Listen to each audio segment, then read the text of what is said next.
Gálatas 5, versos 16 a 25, diz assim a palavra do Senhor. Por isso digo, vivam pelo Espírito e de modo nenhum satisfarão os desejos da carne. Pois a carne deseja o que é contrário ao Espírito, o Espírito que é contrário à carne. Eles estão em conflito um com o outro, de modo que vocês não fazem o que desejam. Mas se vocês são guiados pelo Espírito, não estão debaixo da lei. Ora, as obras da carne são manifestas: imoralidade sexual, impureza e libertinagem, idolatria e feitiçaria, ódio, discórdia, ciúmes, ira, egoísmo, dissensões, facções e inveja, embriaguez, orgias e coisas semelhantes. Eu os advirto, como antes já os adverti, aqueles que praticam essas coisas não herdarão o reino de Deus. Mas o fruto do Espírito é amor, alegria, paz, paciência, amabilidade, bondade, fidelidade, mansidão e domínio próprio. Contra essas coisas não há lei. Os que pertencem a Cristo Jesus crucificaram a carne com as suas paixões e os seus desejos. Se vivemos pelo Espírito, andemos também pelo Espírito. Leia o versículo 25 comigo, por gentileza. Se vivemos pelo Espírito, andemos também pelo Espírito. Oremos. Pai amado e bendito, te agradecemos pela tua palavra, que é apta para nos ensinar, para nos instruir, para nos dar a direção a seguir, e pedimos que o teu Espírito Santo nos instrua, nos direcione nessa noite, que o Senhor fale poderosamente a cada coração, e que em todas as coisas Cristo seja glorificado. A Ti, o único Deus verdadeiro, Deus Trino, Deus Pai, Filho e Espírito Santo, seja a honra, a glória e o louvor pelos séculos dos séculos. Amém. E que Tu sejas glorificado também nessa noite, em tudo que será feito aqui, em nome de Jesus. Amém. Os irmãos podem sentar. O que caracteriza uma pessoa espiritual para você? O que te faz quando você pensa em uma pessoa, ou então quando você tem um problema, isso já aconteceu contigo, ou alguém já te procurou nessas circunstâncias? Você tem um problema, você está com um desafio, com uma demanda na sua vida, aí aquela pessoa que você pensa em ligar, em mandar um WhatsApp, em fazer algum contato, porque você entende que aquela é uma pessoa espiritual que tem algo no Senhor para te acrescentar. Mas o que caracteriza uma pessoa espiritual para você? Uma pessoa que tem dons de cura, uma pessoa que tem dons e que já em oração, talvez você tenha testemunhado, eu tenho ouvido falar que orou e demônios foram libertos, e pessoas foram libertas de demônios, nunca vai ser liberta, mas pessoas foram libertas de demônios. Alguém que ora em línguas, que é fervoroso na oração. Ou talvez você ache que muito espiritual é uma pessoa muito caridosa, uma pessoa que se doa pelo próximo, aquela pessoa que você sabe que abre mão de seus bens, de seu tempo, para poder ajudar a outros. O que caracteriza alguém espiritual, na sua opinião? Chegamos agora nessa terceira parte aqui do capítulo 5 da Epístola aos Gálatas, e esse texto muito conhecido que fala do fruto do Espírito, é sobre ele que vamos nos debruçar essa noite, permitindo Deus, semana que vem, talvez até mais uma mensagem.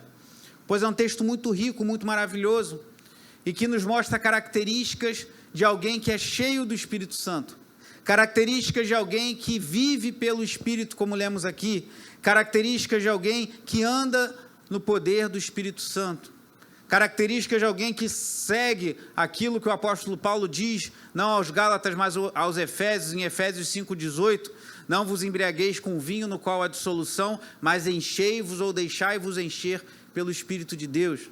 O que caracteriza alguma pessoa espiritual? Será os dons que essa pessoa manifesta? Eu quero que a gente vai dar uma breve passeada na Bíblia agora. Vá comigo em Deuteronômio capítulo 18. Talvez uma pessoa que tenha dons de profecia.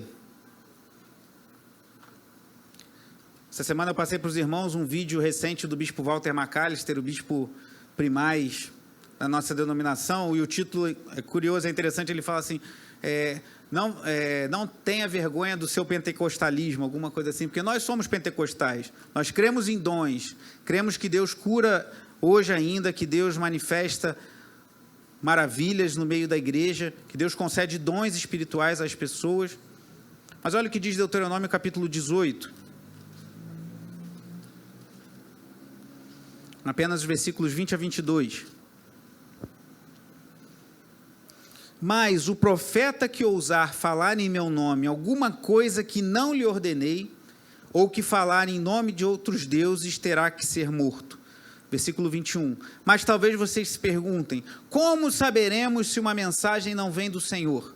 Se o que o profeta proclamar em nome do Senhor não acontecer, nem se cumprir, essa mensagem não vem do Senhor. Aquele profeta falou com presunção, não tenham medo dele. Então, primeiro sinal, se alguém falar que está falando para você alguma coisa em nome do Senhor que vai acontecer e não acontecer, despreza. Mas e se acontecer? Capítulo 13 de Deuteronômio.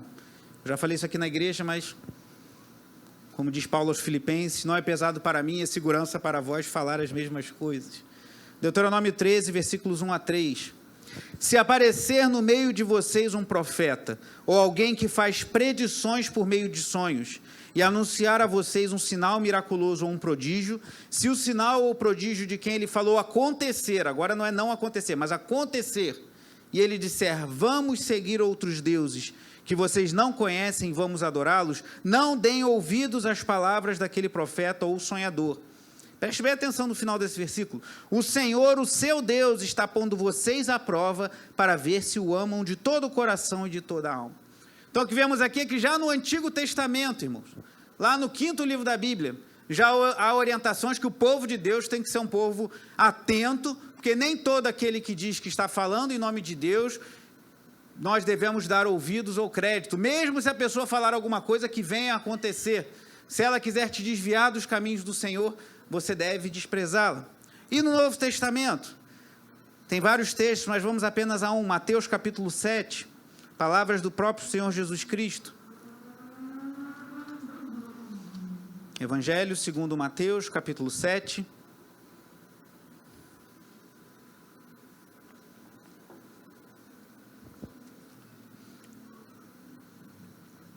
Mateus 7, a partir do versículo 15. Agora, palavras de Cristo para nós, seus discípulos. Diz assim, Mateus 7, 15 em diante. Cuidado com os falsos profetas. Eles vêm a vocês vestidos de peles de ovelhas, mas por dentro são lobos devoradores. Vocês os reconhecerão por seus frutos. Pode alguém colher uvas de um espinheiro ou figos de erva daninho? Continue, observe que Jesus está falando aqui de fruto semelhante, lembra um pouco do discurso de Paulo lá aos Gálatas, mas deixe-me ler, versículo 17. Semelhantemente, toda árvore boa dá frutos bons, mas a árvore ruim dá frutos ruins. A árvore boa não pode dar frutos ruins, nem a árvore ruim pode dar frutos bons. Toda árvore que não produz bons frutos é cortada e lançada ao fogo. Assim, pelos seus frutos, vocês os reconhecerão.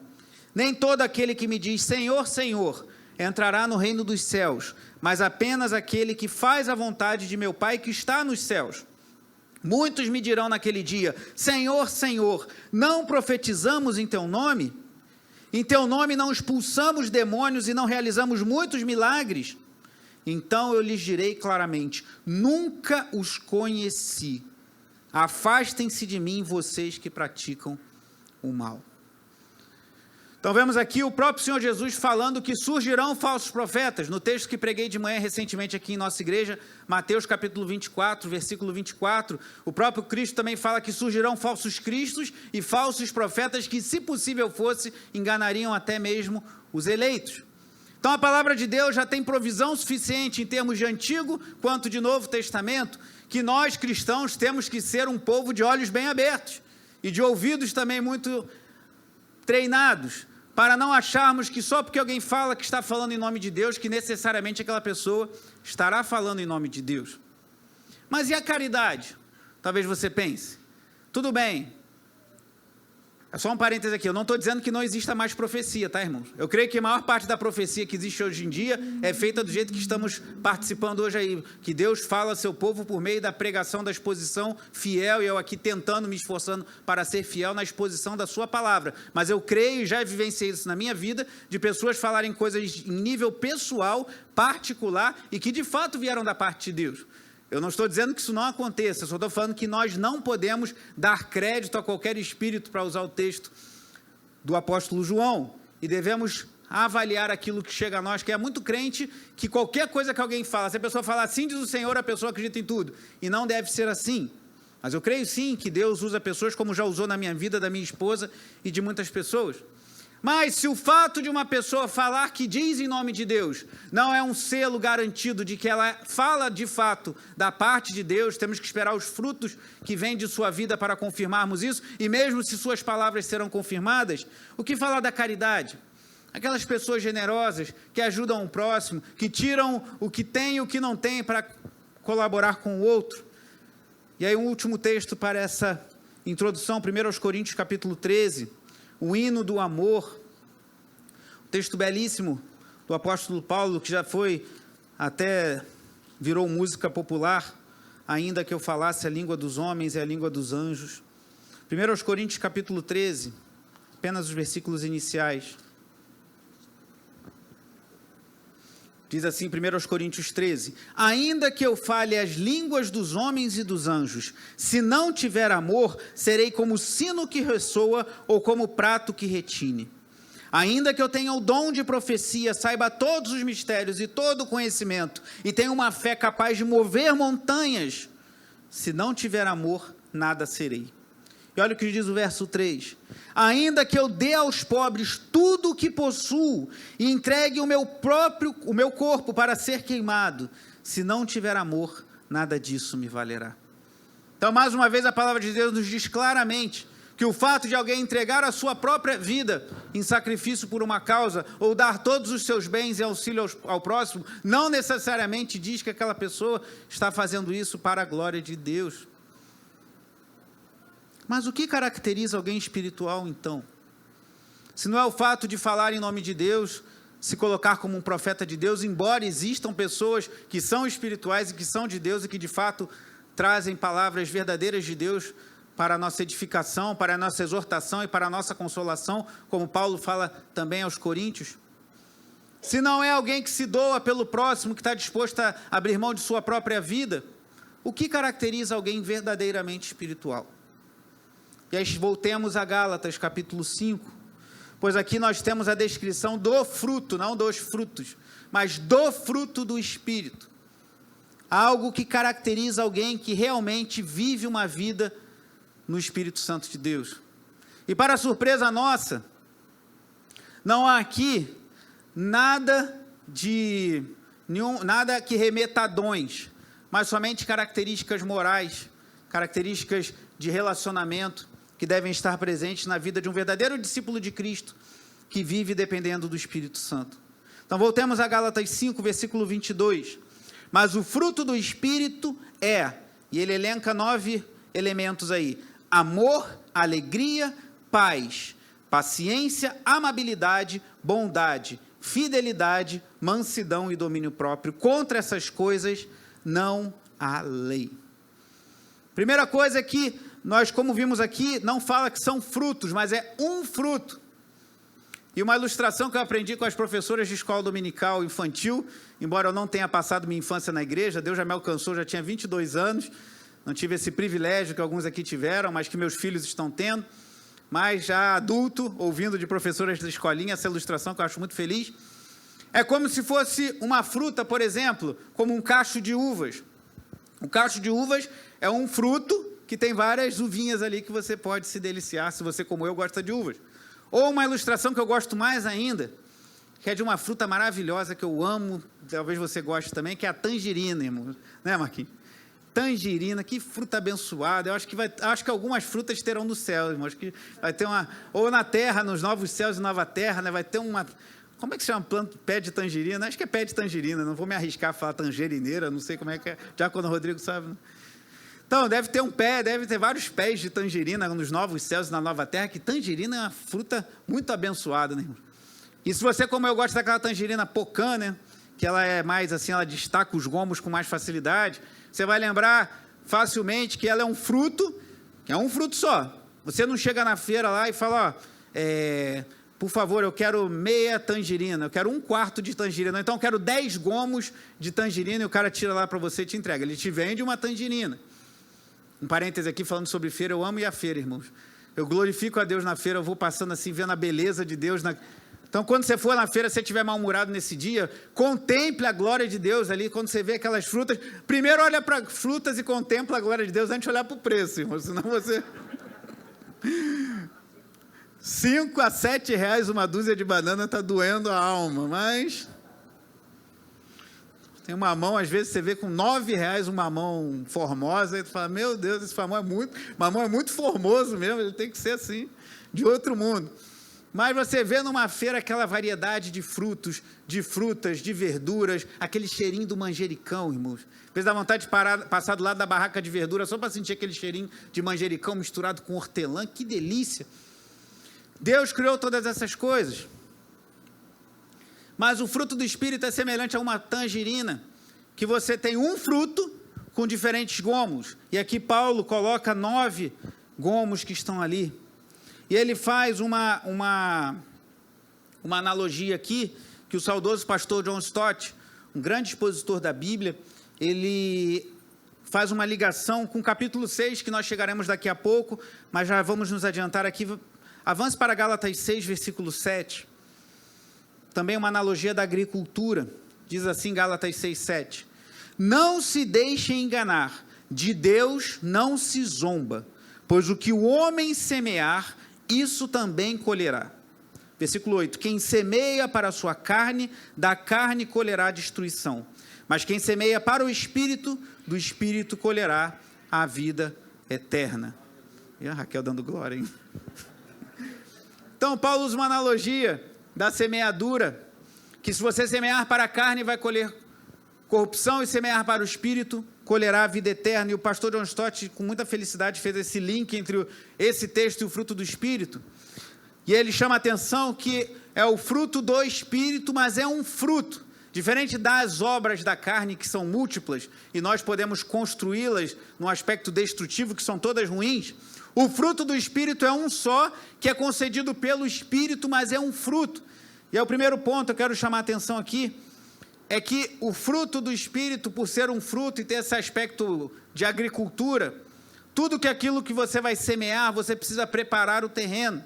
Se você pegar e jogar uma semente de uma fruta qualquer num terreno seco, que ela nem penetre o terreno, ela vai ficar ali, e se não cair água, ela não vai frutificar, e vai secar, e vai acabar aquela semente. Então, o pastor John Stott, ele fala que você precisa preparar o terreno para que esse fruto floresça. Esse fruto é do Espírito, vamos falar isso no segundo ponto. Mas antes de falar que ele é do Espírito, entendamos que é um fruto. E aí, ao associarmos o fruto do Espírito com o texto de Gálatas 6, vemos que precisamos semear para o Espírito para colher vida eterna. E como se dá isso na prática? E ele continua, o pastor John Stott, no seu livro Batismo e Plenitude do Espírito Santo, através das disciplinas espirituais ou dos meios da graça, você fazer o que estamos fazendo aqui essa noite, você congregar, você cultuar a Deus, você valorizar isso. Tenho falado para os irmãos, vamos falar mais sobre a importância de cultuarmos a Deus. Ao terminar essa série sobre escatologia, eu planejo pregar de manhã sobre o livro de Malaquias, que eu comecei antes da pandemia e precisamos interromper, vamos começar do início. E Malaquias fala da importância do zelo com o culto a Deus. Então se programe para chegar na igreja um pouquinho antes, esteja em espírito de oração, se prepare para vir para a igreja. Se você vier para a igreja de manhã, se possível, durma um pouco mais cedo no sábado, tente organizar as coisas para o teu domingo não ser uma correria grande, e para você estar pronto mentalmente, você está descansado no seu corpo para cultuar a Deus da melhor forma possível. Não encha a sua mente de coisas, de um monte de programa de televisão, de YouTube, de WhatsApp e redes sociais, e depois vai ler a Bíblia cansado, exausto, meia-noite, e você lê 5 minutos e começa a falar, batalha espiritual, o diabo não quer que eu leia a Bíblia. O diabo não quer que você leia a Bíblia, mas aí não é batalha espiritual não, é você que não está tendo disciplina para separar um tempo adequado para Deus. Sabemos que tem situações específicas, né? Às vezes tem irmãos que trabalham em plantão, vêm direto para a igreja, às vezes virou 24 horas de plantão. A gente entende que isso acontece, o irmão fica cansado. Mas muitos de nós podemos nos preparar melhor para cultuar a Deus. E há essas disciplinas espirituais, a oração, a leitura da palavra, a comunhão com os irmãos, aquilo que cantamos, somos devedores uns dos outros, estarmos em comunhão, valorizarmos isso que estamos fazendo essa noite, de estarmos reunidos como igreja. Isso é uma forma, diz o pastor John Stott, de prepararmos, regarmos o bom terreno do nosso coração para que esse fruto do Espírito possa crescer e possa se manifestar cada vez mais em nossas vidas. Então, o fruto é do Espírito, mas associando com o texto de Gálatas 6, nós vemos que há uma responsabilidade nossa, no sentido de nós semearmos para aquilo que é do Espírito e que vai gerar glórias a Deus. Quanto tempo você tem dedicado à oração, meu irmão e minha irmã? Sem querer jogar culpa. As pessoas hoje estão muito ansiosas e muito culpadas, mas sem querer jogar culpa no seu coração, mas nós precisamos refletir sobre isso, irmãos. Como foi bom para mim ontem estar aqui no culto de jejum e consagração. Eu trouxe uma pregação, mas muito breve, 15 minutos, acho que não chegou a 20 minutos. Dedicamos quase o tempo todo do culto à oração. Às terças-feiras estamos dedicando o tempo mais à oração, na igreja, mas também em nossa vida devocional. Eu preciso orar mais, certamente você também.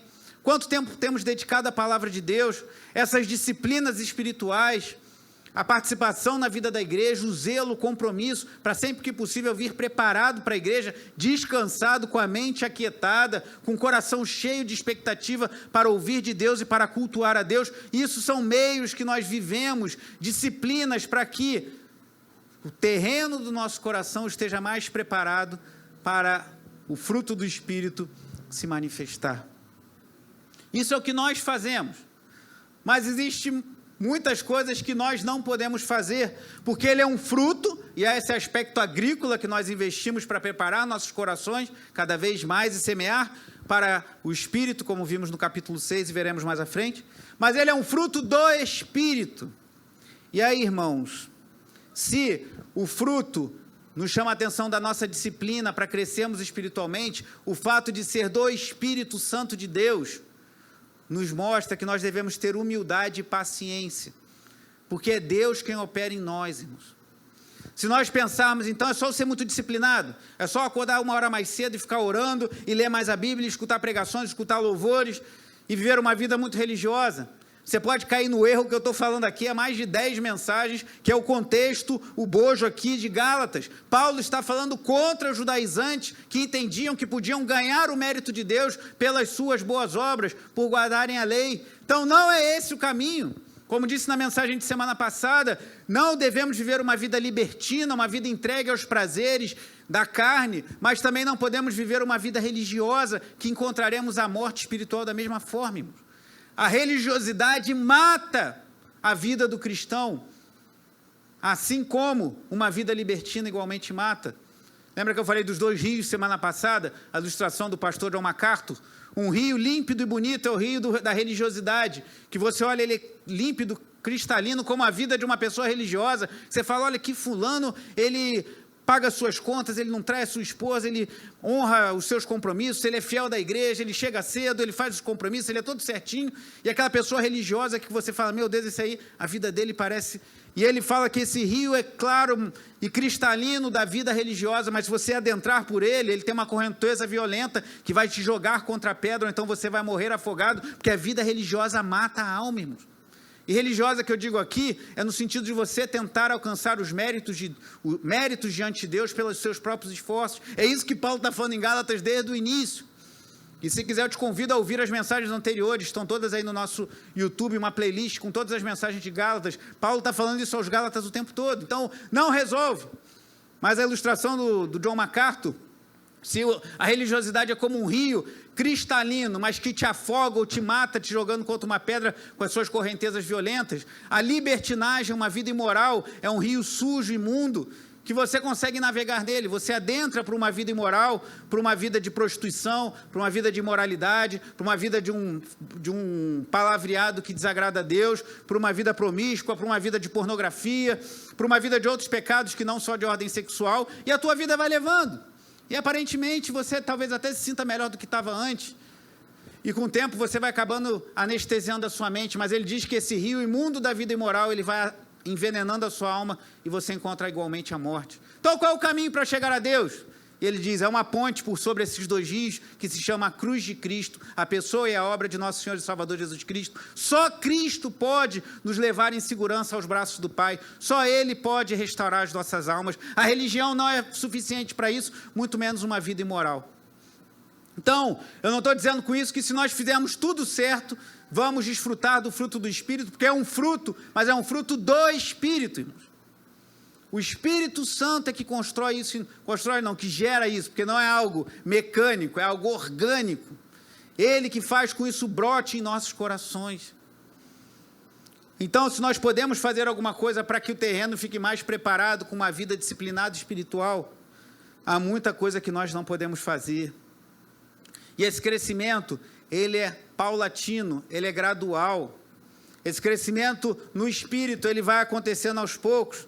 Talvez, o bispo Walter falava há um tempo atrás, que ele até um tempo atrás, acredito que até hoje, ele não assistia, acho que não assiste mais televisão, que acho que é muita coisa que não presta para nada.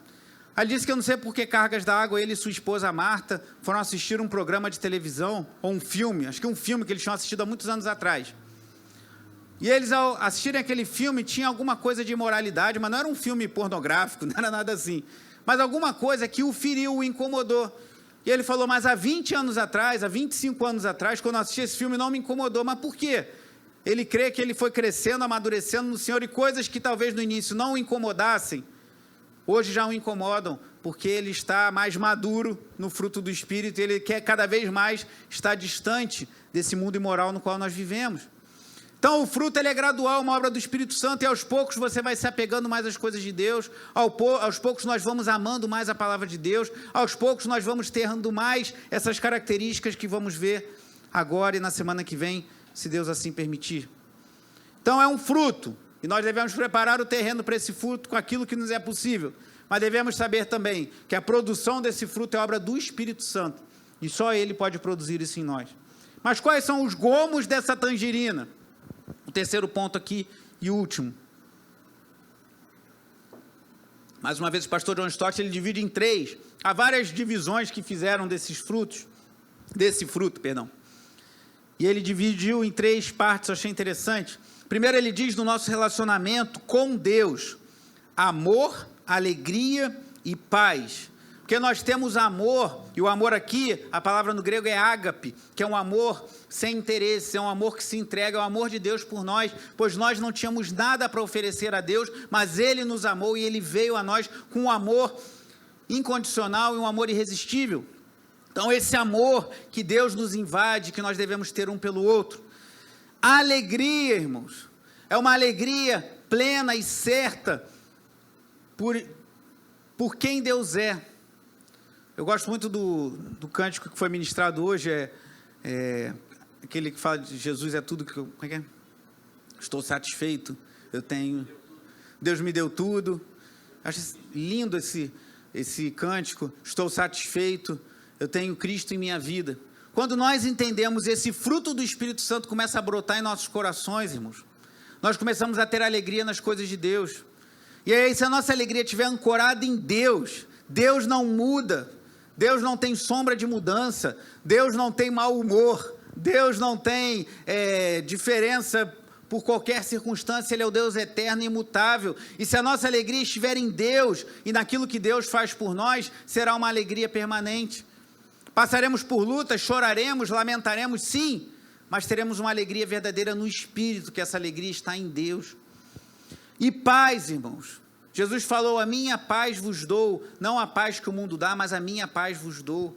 Alguém já falou para você, você é uma pessoa que me transmite paz, que eu não sei o que você tem. Já aconteceu isso contigo? A irmã está concordando, né?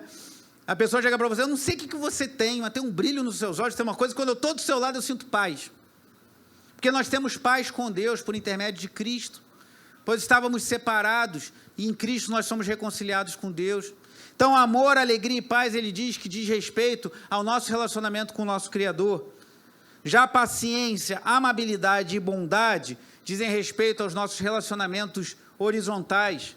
porque nós precisamos ter paciência uns com os outros, amabilidade, amarmos uns aos outros, e bondade para com o nosso próximo. Agimos para com o outro sem esperar nada em troca, simplesmente por amor e por bondade. E por fim, os outros 3, fidelidade, mansidão e domínio próprio. Fidelidade aqui é você ser uma pessoa confiável. Você é uma pessoa que, se alguém te contar um segredo, esse segredo vai ficar para você. Você não vai falar para o seu melhor amigo, que é o seu melhor amigo, mas que você não sabe se você é o melhor amigo dele, e aí ele vai contar para o melhor amigo dele. Então, é aquela pessoa confiável, é algo que está muito em falta em nossos dias, irmãos. Alguém que te transmita a fé, no sentido não de fé em Deus aqui, mas no sentido de uma pessoa confiável, uma pessoa que você sente confiança para derramar seu coração, para pedir auxílio num momento difícil, que aquela pessoa vai te preservar. Então, é fruto do Espírito também, mansidão e domínio próprio. Mas eu não vou me dedicar muito a isso, vou deixar para a semana que vem.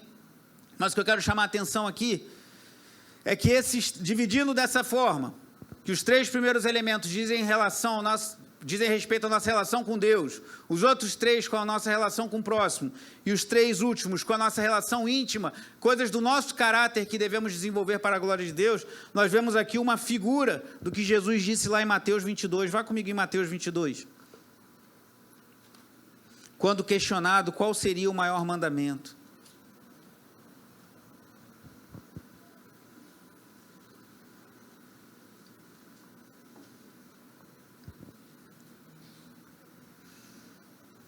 perguntaram a Jesus: mestre, qual é o maior mandamento da lei? Mateus capítulo 22, versículos 37 a 40. Diz assim a palavra de Deus: respondeu Jesus: ame o Senhor, o seu Deus, de todo o seu coração, de toda a sua alma e de todo o seu entendimento. Este é o primeiro e maior mandamento. E o segundo é semelhante a ele: ame o seu próximo como a si mesmo. Destes 2 mandamentos dependem toda a lei e os profetas. Os mandamentos estão lá no Antigo Testamento, Deuteronômio 6 e Levítico 19. E o que eles dizem? De nós amarmos a Deus com tudo que somos e amarmos ao nosso próximo como a nós mesmos. Então, qual é a obra do Espírito Santo, irmãos? A obra do Espírito Santo é forjar em nós um caráter que agrade a Deus, que ame o próximo e que desenvolva o caráter de Cristo. Então, por isso que é o fruto do Espírito.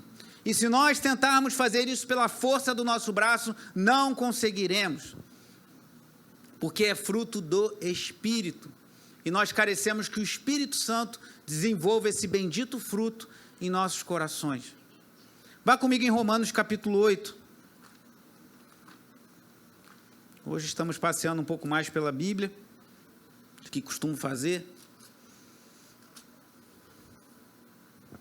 Romanos 8, 28, um texto também muito conhecido, mas eu quero chamar a atenção não tanto para o 28, mas mais para o 29.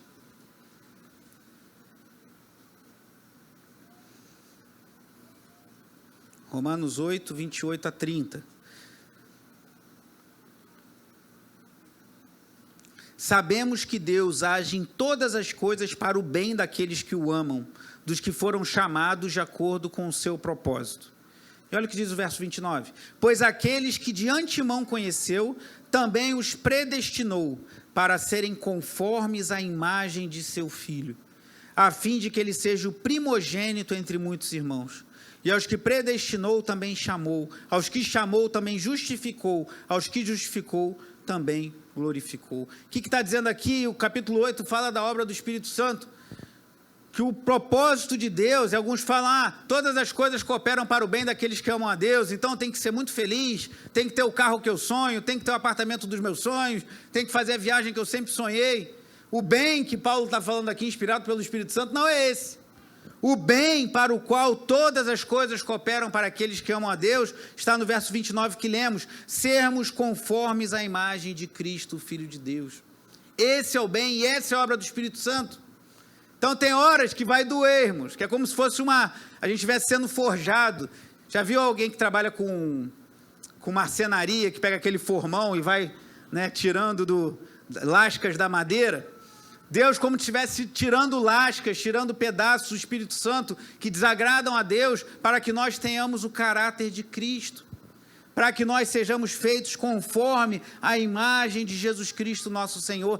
Essa é a obra do Espírito Santo em nós, irmãos. Mas qual é a imagem de Jesus? A gente já concluindo aqui.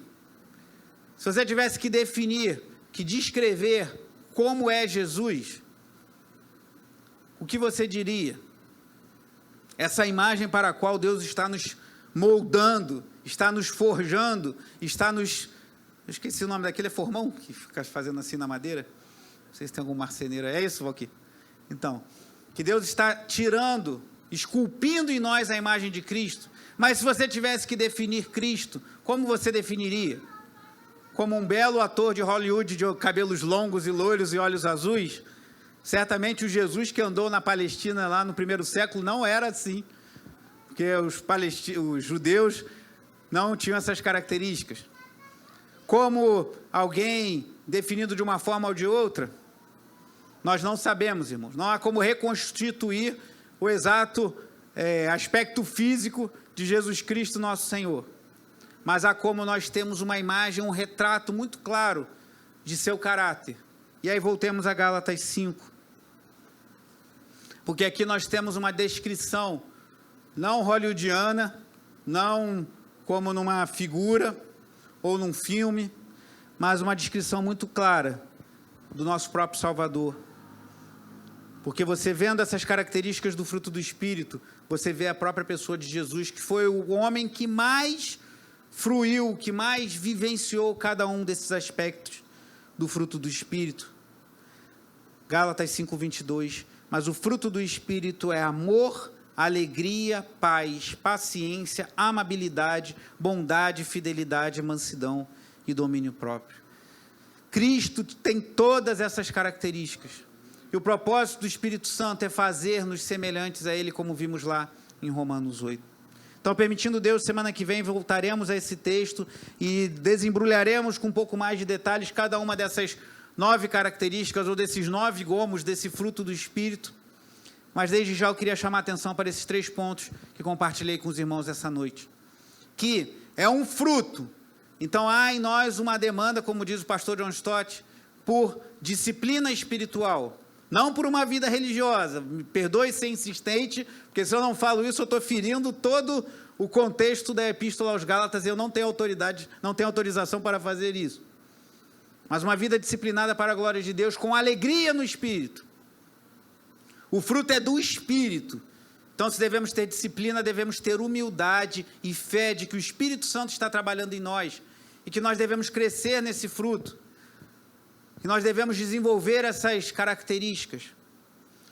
E vamos depois refletir sobre cada um desses gomos. Os 3 primeiros mostrando algo do nosso relacionamento para com Deus. Os outros 3, nosso relacionamento para com o nosso próximo. E os últimos, do nosso próprio caráter. Talvez você pense assim, eu sou uma pessoa muito amável, eu sou uma pessoa muito alegre, mas eu não tenho paciência. Eu sou aquele que qualquer coisinha logo me estouro. Ou talvez você pense assim, eu sou uma pessoa bondosa, eu me disponho a ajudar o próximo, mas eu não tenho paz, eu vivo agitado, vivo ansioso. Há características naturais em nós, irmãos. E talvez você, como eu, conheça pessoas que às vezes são muito amorosas, muito dedicadas. Eu já conheci algumas pessoas na minha vida assim. Sabe aquela pessoa que, se o teu sapato estragar, a pessoa tira o sapato e te dá. Se você estiver sem guarda-chuva, a pessoa dá o guarda-chuva dela para você e fica na chuva. E você olha que pessoa amável, que pessoa bondosa. Mas um dia você contraria aquela pessoa, você não faz algum e ela vira um leão. Você já conheceu alguém assim? Eu já conheci alguns. Isso são características naturais. Talvez você seja uma pessoa mais alegre, mas não seja uma pessoa que tenha domínio próprio. Talvez você seja uma pessoa mansa, mas você não seja uma pessoa que tenha alegria e paz. Desenvolvemos algumas dessas habilidades naturais, e às vezes temos mais uma do que outras. Mas o fruto do Espírito, ele vai desenvolvendo tudo isso junto em nossas vidas. E assim nós devemos clamar. Senhor, que o Teu Espírito Santo me dê o amor, não o amor porque eu sou um cara legal, não a paz porque eu sou um apático, né? O Marcos falava sobre isso no louvor. Tem pessoas que falam, fulano é muito da paz. Ele não é paz, ele é apático, ele está morto e não sabe. Você dá um tapa na cara dele, ele fica, tá tudo bem, tá tudo certo. Ele é um boneco do posto, né? Já viu aquele boneco do posto? Fica sambando. Não é essa a paz. Mansidão não é você aceitar tudo que fazem como se fosse um capacho, é você ter resistência para aguentar a pressão sem deixar de glorificar a Deus. Mas o Espírito de Deus, o Espírito bendito do nosso Senhor, ele vai construindo isso em nossos corações. E essa construção é gradual. Isso é muito difícil para nós, irmãos. Porque nós somos uma sociedade muito mecanicista, muito tecnicista, muito pragmática, muito cartesiana, assim. Me desculpa essas palavras de seminário, mas está me faltando outras. Mas, assim, muita gente é muito de pensar as coisas assim, muito milimetricamente. A gente perdeu aquela coisa de quem morou na roça, de ir lá acordar de manhã com calma, porque essa pressa, peraí que eu vou ali ordenhar a vaca, mas eu tenho que fazer, né? Você semeia e espera. Eu semeei, mas quando eu quero comer o fruto amanhã, aí não vai comer amanhã não, isso aqui vai demorar 1 ano para essa árvore ficar pronta, poder frutificar 2 anos. Essa paciência nós temos perdido, mas o Espírito Santo quer desenvolver em nós, irmãos. Quer desenvolver em nós paz, alegria, um amor que vem do Senhor. E é como Paulo diz aos Filipenses: não andeis ansiosos por coisa alguma, antes em tudo sejam conhecidas diante de Deus as vossas súplicas e petições e ações de graças, e a paz de Deus, que transcende todo entendimento, guardará os vossos corações e mentes em Cristo Jesus. É isso que o Espírito Santo quer fazer em nossas vidas, irmãos. É isso que o Espírito Santo quer fazer brotar no seu coração. Talvez você tenha chegado aqui ansioso, nervoso, agitado. Talvez você esteja chegando aqui por um limite, sabe quando a corda está a um ponto de arrebentar?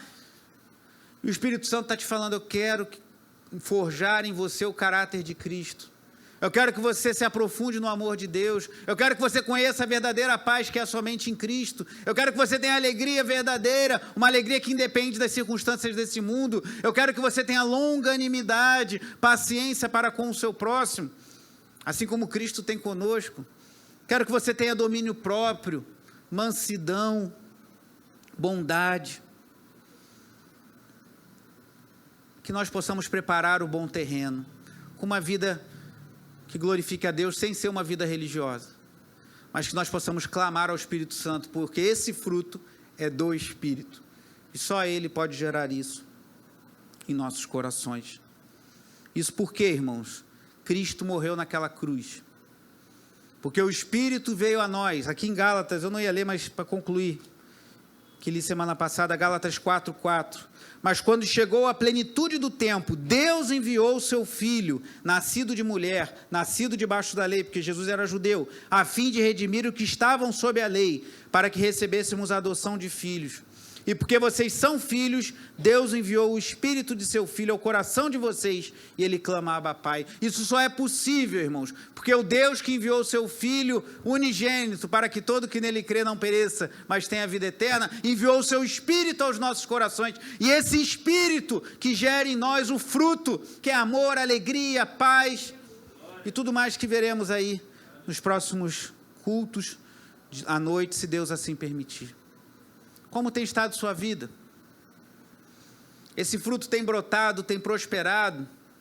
Se você olhar para a sua vida há 2 anos atrás, há 5 anos, há 10 anos atrás, você reconhece que esse fruto está expandindo? Ou que talvez ele está murchando? Vamos orar e pedir ao Espírito de Deus que produza em nós o fruto que somente Ele pode produzir. Feche seus olhos, vamos orar.